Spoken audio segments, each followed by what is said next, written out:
आप कोई बिजनेस करने के लिए अपने किसी दोस्त से पैसे उधार लेने की जरूरत नहीं है, ना ही किसी से कर्ज लेने की जरूरत है, क्योंकि अब सरकार आपको 20 लाख तक का मुद्रा लोन दे रही है बिना किसी गारंटी के, बिना कोई प्रॉपर्टी कोलेटरल कराए या फिर बिना कोई बैंक में गोल्ड जमा कराए।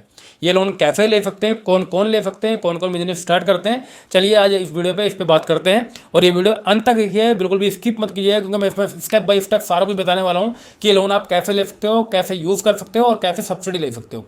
तो चलिए स्टेप 1, ये लोन कौन कौन ले सकते हैं। अगर आपने कोई फिजियो का कोर्स कर रखा है, आपने ऑप्टो का कोर्स कर रखा है, आप कोई बाइक मैकेनिक का डिप्लोमा ले रखा है आपने, आप मेकअप आर्टिस्ट हैं, या फिर आपने कोई टेलरिंग का कोर्स कर रखा है और अपना बुटीक या क्लिनिक या फिर अपनी बाइक का गैराज खोलना चाहते हैं, तो ये वो लोग लोन ले सकते हैं। या फिर आपका ऑलरेडी कोई बिजनेस है, आपकी डेयरी है, आपकी किराने की शॉप है, आपकी हार्डवेयर की शॉप है, या फिर आपकी गारमेंट की शॉप है और आप उस बिजनेस को और ज़्यादा एक्सपेंड करना चाहते हैं और आपको पैसे की जरूरत है, तो आप भी ये लोन अप्लाई कर सकते हैं। इस लोन को मुद्रा लोन के साथ साथ PMMY लोन भी कहते हैं, PM मोदी मुद्रा योजना।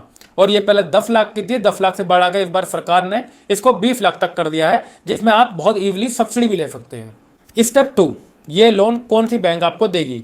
ये सिर्फ सरकारी बैंक के पास पावर होती है मुद्रा लोन देने की। तो आपके पास जितने भी नियरेस्ट सरकारी बैंक है उनकी ये लिस्ट है, जो भी आपके पास में ब्रांच हो आप उसमें विजिट कर सकते हैं। आपको बैंक में जाना है, जो लोन डिपार्टमेंट होता है वहाँ जाकर आपको मिलना है और जो भी वहाँ अधिकारी बैठा है उसे बताना है कि आपको मुद्रा लोन चाहिए, जिस काम के लिए चाहिए वो आप काम बताएंगे। आपके पास ऑलरेडी बिजनेस है किसी चीज़ का, आप बताएंगे मेरे पास ऑलरेडी ये काम है।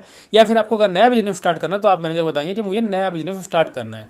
उसके बाद जो अधिकारी वहाँ बैठा होगा वो आपसे पैन कार्ड, आधार कार्ड, फ़ोन नंबर और एक मेल ID लेगा, जिससे सबसे पहले वो आपका सिविल चेक करेगा।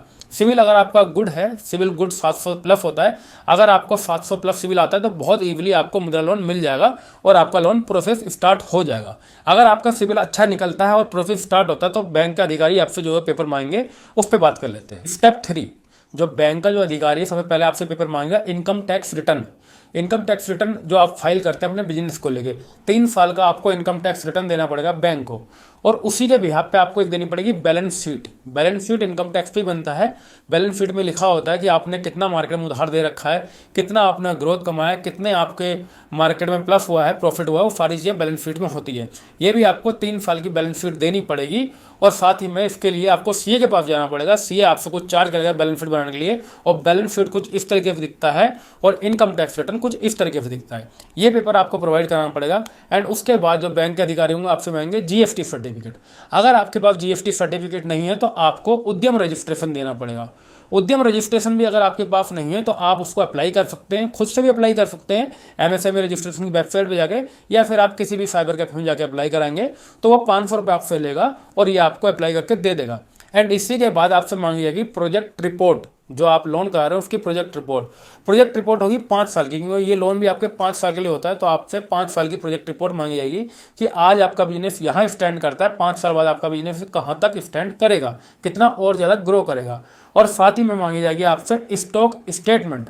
जो भी आपका ऑलरेडी बिजनेस है, शॉप है किराने की, हार्डवेयर की या फिर गारमेंट्स की, उसके अंदर स्टॉक कितना पड़ा है। एग्जाम्पल के तौर पर मान लेते हैं, अगर आपको 15 लाख का लोन चाहिए तो आपको 20 लाख की स्टॉक स्टेटमेंट बैंक को देनी पड़ेगी।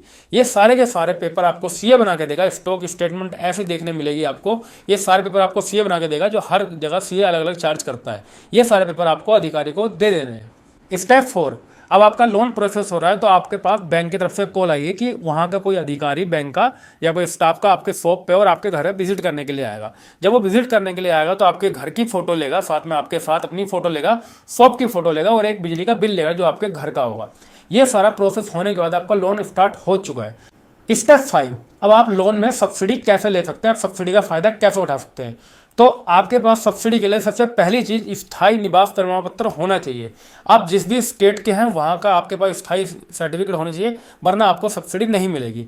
अगर स्थायी सर्टिफिकेट आपके पास है तो आपको जाना सबसे पहले जिला उद्योग केंद्र, वहाँ जाके वहाँ जो भी अधिकारी होंगे उन्हें आपको बताना है कि मैं मुद्रा लोन ले रहा हूँ बैंक से। आपको बैंक का नाम बताना है और बताना है कि मुझे सब्सिडी चाहिए। इसके बाद जो भी वहाँ अधिकारी होगा वो आपको एक फॉर्म देगा, फॉर्म आपको फिल करना पड़ेगा, जिसमें आपको नाम, अपना पता, address, mobile number, email ID, एक फ़ोटो और जो भी जिस बैंक से आप लोन ले रहे हैं उस बैंक की सारी डिटेल आपको वहाँ फिल करनी पड़ेगी। साथ ही में आपको अपनी पैन कार्ड, आधार कार्ड की कॉपी देनी पड़ेगी और स्थायी प्रमाण पत्र की फोटो कॉपी देनी पड़ेगी। ये लोन प्रोसेस होके आपके अकाउंट में आ जाएगा। तब आपको दोबारा से जाना है जिला उद्योग केंद्र और वहाँ बताना है कि मेरे अकाउंट में जो अमाउंट थी, जो भी लोन की अमाउंट थी 15 लाख 20 लाख, वो अमाउंट मेरे अकाउंट में आ चुकी है। इसके बाद दोबारा से जिला उद्योग केंद्र से आपको एक फॉर्म दिया जाएगा जो इस तरह के देखने मिलेगा। ये आपको जाना अपनी बैंक में और बैंक का मैनेजर से फिल करके देगा, जिसमें आपकी डिटेल लिख के देगा, लोन आईडी नंबर देगा, लोन कितने का हुआ है, कितने साल का हुआ है, उस पर ROI क्या लगे जिसे बोलते हैं रेट ऑफ इंटरेस्ट, ये सारी डिटेल आपको फिल करके देगा और आपको ये जमा करानी है जिला उद्योग केंद्र में। उसके बाद आपके पास 2 महीने के अंदर सब्सिडी आ जाएगी। स्टेप 6, आपको ये लोन यूज़ कैसे करना है। जब आपके अकाउंट में 10 लाख रुपए आ जाएगा, मान लीजिए आपने उसमें से 2 लाख रुपए खर्च कर दिए, तो इसमें से आपको सिर्फ और सिर्फ 2 लाख पे ही इंटरेस्ट देना है बैंक को। साल का इंटरेस्ट 10% बनता है, उससे आप कैलकुलेट करेंगे कि आपको हर दिन का इंटरेस्ट कितना देना पड़ेगा। अगर आप 2 लाख फिर से वापस डाल देना, आपको कोई भी ब्याज देना नहीं पड़ेगा। साथ ही में आपकी बैंक में सब्सिडी आ चुकी है, जो 20% सब्सिडी आई है 10 लाख की, 2 लाख रुपए सब्सिडी होगी। सब्सिडी जो आती है तुरंत ही आपको एडजस्ट करने के लिए बैंक में नहीं मिलती है, बैंक में वो जमा हो जाती है और वो तब तक बैंक में रहेगी जब तक आप ये लोन बंद नहीं करते हैं। तो मान लीजिए आपने 10 लाख का लोन उठाया और उसमें 2 लाख रुपए आपने खर्च कर दिए, तो आपको 2 लाख पे कभी भी ब्याज देने की जरूरत नहीं है, क्योंकि आपकी गवर्नमेंट की तरफ से 2 लाख की सब्सिडी आ चुकी है। और जब आप 5 साल बाद ये लोन बंद करेंगे तब भी आपको 2 लाख नहीं देना पड़ेंगे, क्योंकि आपको 2 लाख की छूट मिली है बैंक की तरफ से, सरकार की तरफ से, जिसे सब्सिडी कहा गया है।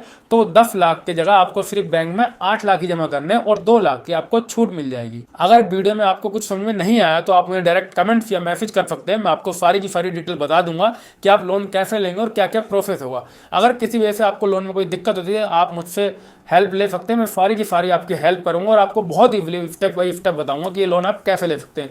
तो चैनल को सब्सक्राइब जरूर कर लें, क्योंकि आगे ऐसी वीडियो आती रहेंगी।